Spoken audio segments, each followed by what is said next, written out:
Yeah, so we have a lot of fascinating questions. It's great how much interest this is. We could probably do another session on this, but Mark and I are going to switch off, just choosing a couple to talk about. One from Francesca Rhiannon. She asked Dr. Gobler about, is it nitrogen neutral? It takes it out of the water. And I wanted to sort of take a spin off, but does it also release it? And I've heard about also the carbon binding, that kelp sometimes floats out into the deep water, and it sinks to the bottom of the ocean, and as a result is one of the most permanent carbon sequestration sinks, whereas soil and forests can be cut, and the carbon is re-released. So curious how it's clear that kelp does a lot to help balance the environment that it's in when it's being grown, and is a real sort of beneficial thing while it's there. But what about it being a negative, like a carbon sink and a nitrogen sink versus is it neutral? Do you know? Can you address that question? Yeah, sure. So I mean that the answer there is that it's all dependent on whether you harvest it or not and when you harvest it. So if you our strategy, if you let it die on the vine, so to speak, yep, it's going to release everything right back into the water. And so and that's why we time our harvests to be before that happens. And you can see as the temperatures rise through the spring, they grow really rapidly, but when it gets to, we count things in Celsius. So beyond 15 or approaching 20 Celsius, you can tell that their days are numbered, and that's when we seek to get them out. As far as permanent carbon sequestration, that's a fair question. I don't know much about deep ocean kelp, sinking deep ocean kelp, but certainly that CO2, part of it, if it goes into soils, for example, part of it's going to stay in the soils there. Yeah. Okay, great. Mark, you want to have a question you like? I can suggest one. Yeah, please, Mary. There's a couple, maybe for Sean, about the barriers to kelp farming by, I guess, bay farmers, but also ocean fishermen. Can you talk about what the biggest barriers are right now? Yeah, sure. The biggest barrier that we're facing right now is that kelp farming is actually not legal in New York State. And so I originally told Brandon and a couple of the guys, I had an attitude of like, I'd rather beg for forgiveness than ask for permission. I had some wiser, older folks in the community advise against that. So we've now taken the approach on Thursday. I think that meeting got moved. We're now meeting with Senator Kaminsky, and we have this petition to legalize kelp farming in New York State has about 6,000-ish signatures on there. So that would be another area, if you guys are willing to sign on to that petition, the more names and signatures we have in support of that. Obviously, it's going to go a long way to help get the kelp bill passed. So Carl Safina also a number of years ago put me on the Marine Resources Advisory Council at the DEC, where we pushed this bill through with a 10-0, which is, it's a partisan council. It's very rare that we vote 10-0 for anything, but this is something that's got pretty much across the board support from the commercial fishery, from the recreational fishery. From the fisheries side, there's a big, warm, welcome embrace for kelp farming. I think there's just a lag behind, as Dr. Gobler said. New York is just a little bit behind the curve, where all the rest of the states up to the east, from Maine, Connecticut, Rhode Island, New Hampshire, all have kelp farming, regulated kelp farming, but New York State just does not have a regulatory framework right now to manage farming of kelp. So I think that stands right now as the biggest hurdle in our way. And actually currently right now, this year's crop that we kind of we're stuck with, our farmers are not gonna be able to really sell it. So I think by this time next year, we wanna make absolutely certain that we've punctured through or knocked down that regulatory barrier.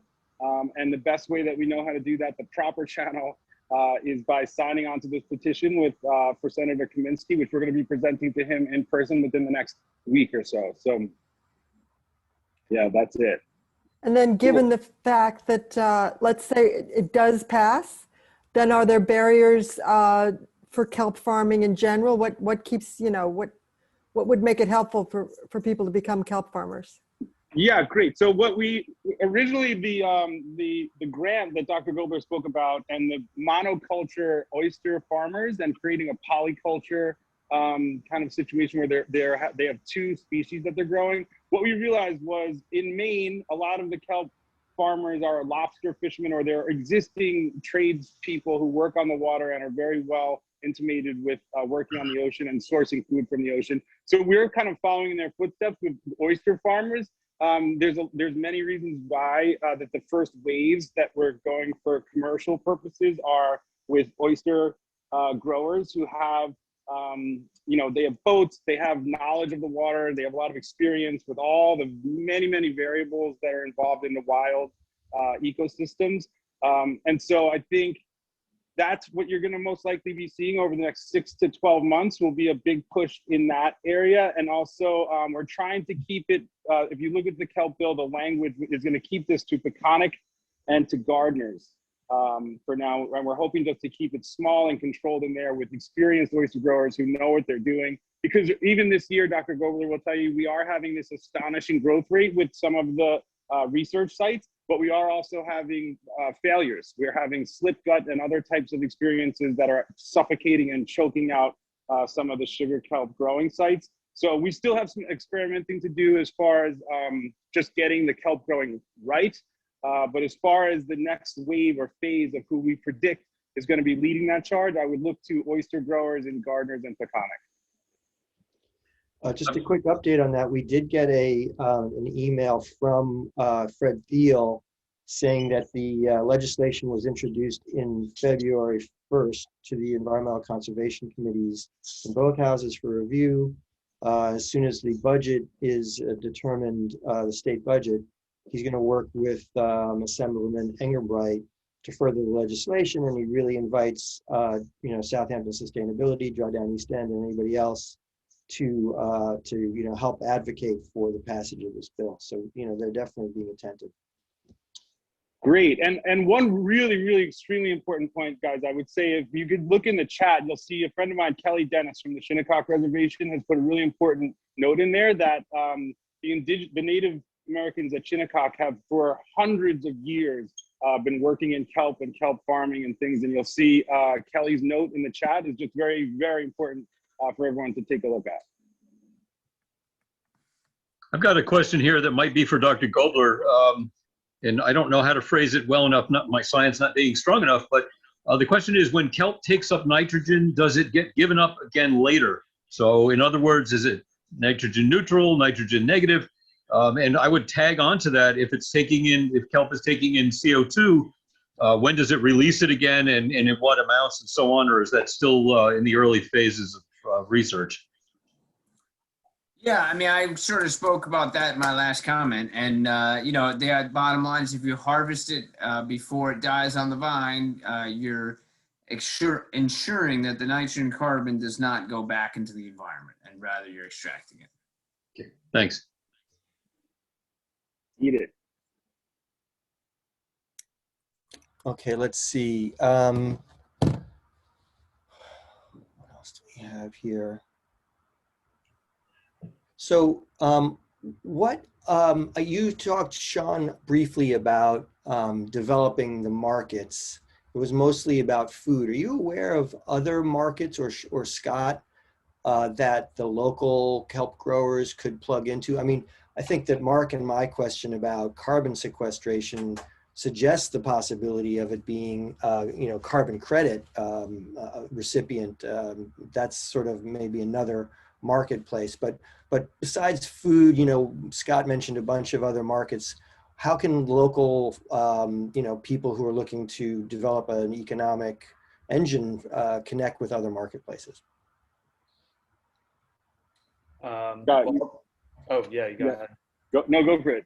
Well, I'll just say that a couple of years ago on the North Fork, the the Cornell Cooperative Extension kind of spurred a challenge for a lot of local makers to find, figure out things that they could make with an experimental crop that was grown with their pilot program there. And there was this great event that was held at the brewing company and Greenport Harbor Brewing Company, and they did a beer, and they had some soap makers and people who made bath products, soaks. There was like beauty products. It was really cool to see that. There's a possibility for a whole cottage industry for people who make, use kelp as an additive for a lot of different things. Anything that's like in the herbal kind of realm, it can be used in that same way. And it's kind of really interesting to find. To me, I think that, if you experiment with this material, you can find out so many things that it can be used for.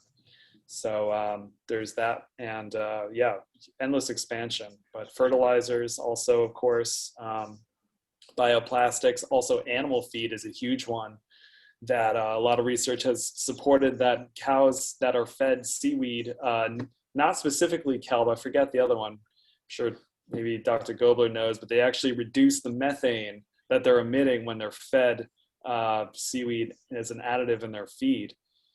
So there's just so many things that I think are going to come out of this.